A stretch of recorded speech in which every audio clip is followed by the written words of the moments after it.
এই দেখো ভাইরাল শিশু সিভিক ভলেন্টিয়ারের ড্রেস পরে বসে আছে, চলো তাকে কিছু জিজ্ঞাসা করি।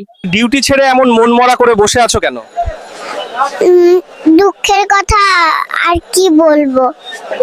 আশায় আশায় সিভিকের চাকরিতে 13টা বছর কাটিয়ে দিলাম। প্রত্যেক বছর ভাবি এবার বুঝি সুখের মুখ দেখবো, জীবনটা একটু সচ্ছল হবে। এবার বুঝি মাইনেটা বাড়বে, কিন্তু এই দুর্মূল্যের বাজারে মাত্র 300 টাকা রোজ, তাতে আবার ডিউটি প্রেসার, আর মাসে 2-3 বার বাহিরে থানাতে ডিউটি যেতে হয়। কি করে চলে বলুন? শুধু তাই নয়, পাবলিকের কথা শুনলে মাথা ঠিক থাকে না। কেউ বলে ডিএসপি, কেউ বলে আইপিএস, কিন্তু ভিতরের কষ্টের কথা কেউ জানে না।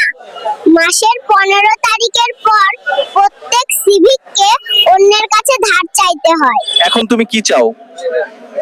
সরকারের কাছে অনুরোধ, সিভিকের একটি সন্তোষজনক বেতন দেয়া হোক।